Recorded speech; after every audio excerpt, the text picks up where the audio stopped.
ये है दिल्ली दर्पण। जीने की कोई सबसे बढ़िया जड़ी बूटी है तो जड़ी बूटी का नाम है योगा।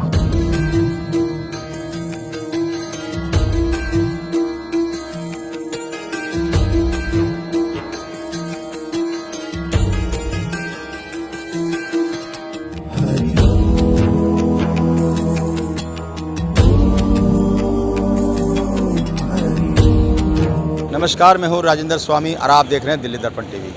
आज अंतर्राष्ट्रीय योग दिवस है। देश नहीं विदेशों में भी इसकी धूम है और योग कहें कि ये एक वैश्विक पर्व बन गया है तो अतिशयोक्ति नहीं होगी। और आज हर जगह, हर इलाके में, हर संस्थाएं अपने अपने स्तर पर योग दिवस मना रही हैं और प्रेरणा दे रही हैं कि योग है तो जीवन है।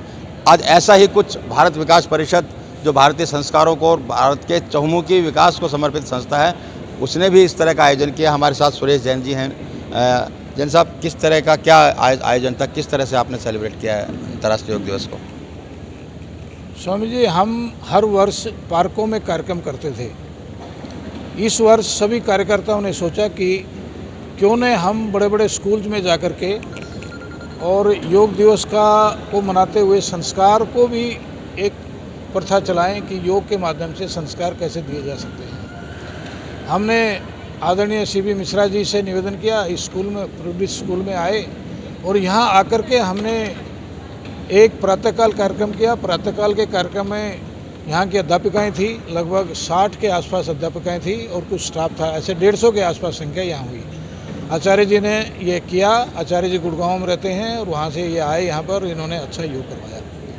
योग के माध्यम से हमको ये दिखाई दिया कि यहाँ के शिक्षक, सभी स्टाफ, सभी जो महिलाएं थी, बहुत ही सक्रिय और एक तरह से उत्साह के साथ उन्होंने योग दिवस मनाया।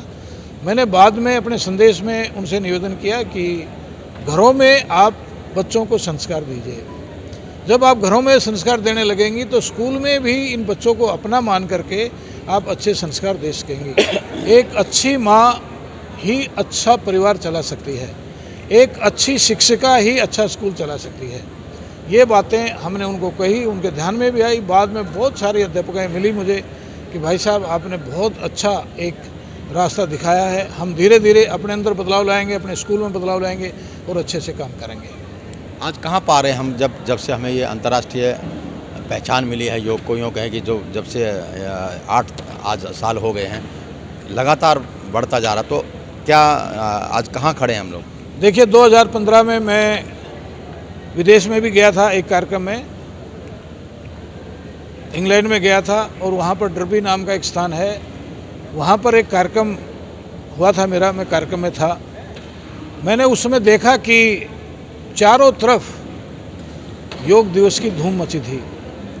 छोटे बड़े, अमीर गरीब, सब प्रकार के लोग, गोरी चमड़ी वाले, सभी आकर के और योग को ऐसे देख रहे थे कि जैसे कोई अलौकिक चीज़ है, जैसे कोई एक ऐसी अंतर आत्मा झंझोड़ देती है, इस तरह का भाव देखा। उसके बाद से 21 जून जैसे निकट आता है, चारों तरफ योग की धूम मचती है और योग अच्छी प्रकार से मनाया जाता है। मैं समझता हूँ कि आदरणीय प्रधानमंत्री जी के नेतृत्व में योग, जो हमारा एक हजारों लाखों वर्षों पुराना एक हमारा जीवन पद्धति है, हमारा एक संस्कार है, उसके माध्यम से हम दुनिया में फिर से एक सिरमौर के रूप में बने हैं। योग विद्या के लिए हम दुनिया का नेतृत्व कर रहे हैं, ऐसा मुझे लगता है। कोरोना काल में मैंने देखा है, आप तो खुद लोगों के बीच जा रहे थे, राशन उन्हें वितरित कर रहे थे, काढ़ा, दवाइयाँ, सब कुछ कर रहे थे। नहीं लगता कि उस दौरान, कोरोना काल के दौरान, न केवल जो परंपरागत चिकित्सा पद्धति है उसकी लोकप्रियता का लोहा पूरी दुनिया ने माना है और योग को भी पहचान इसी वजह से मिली है? देखिए, इसका मैं दूसरी उसमें नहीं बोल पाया।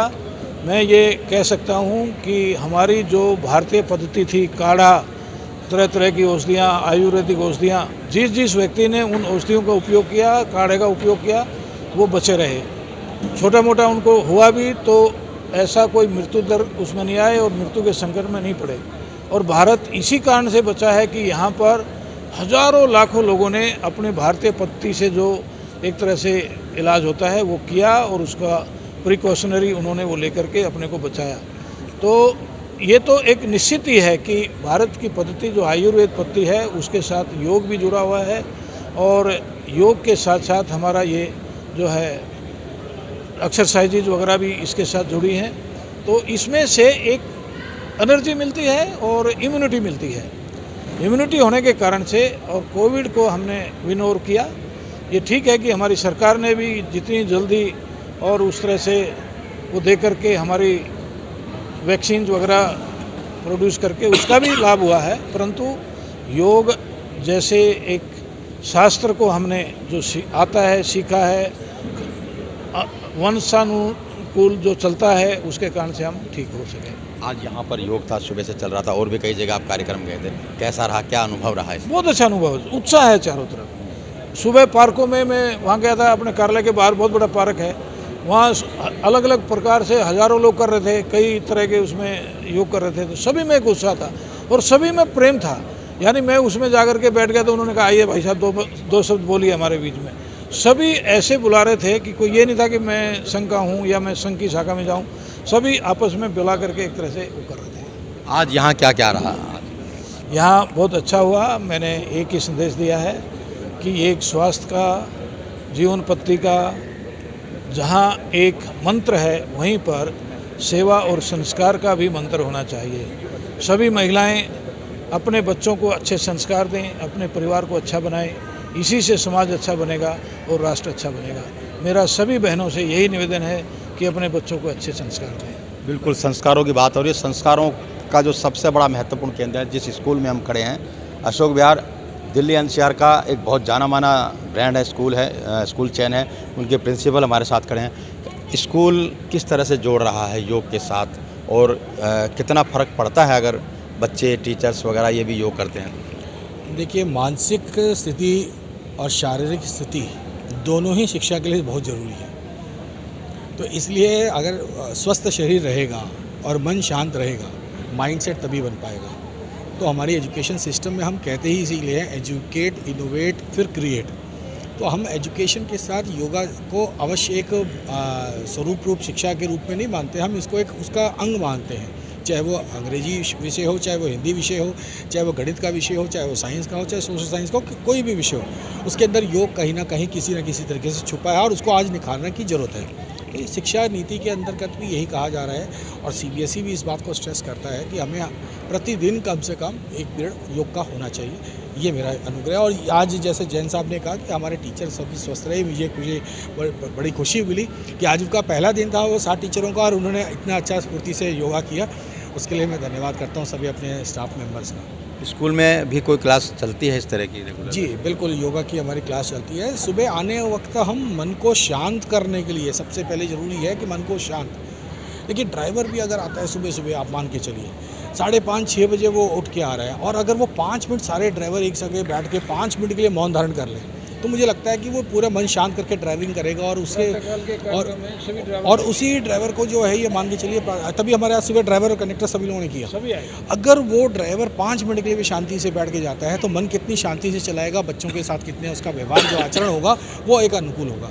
इसी तरह जब बच्चा क्लास में आता है, वो किसी भी माहौल से आ रहा हो, और 5 मिनट अगर उसका मन शांत कर दिया जाए सुबह योग के अंदर, सिर्फ 5 मिनट के लिए, तो शायद वो उसका पूरा दिन का जो आचरण, व्यवहार और शिक्षा प्रणाली है, वो बिल्कुल दुरुस्त तरीके से चल पाएगी। चलिए, बिल्कुल, योग का मतलब ही जोड़ना होता है। योग स्वयं को स्वयं से जोड़ता है, प्रकृति को जोड़ता है, समाज के एक दूसरे को जोड़ता है। और आप भी चाहते हैं कि स्वस्थ रहें, अच्छे रहें, तो योग करते रहिए, और हम आपको लगातार इस तरह की वो जानकारियाँ देते रहेंगे। राजेंद्र स्वामी, दिल्ली दर्पण टीवी।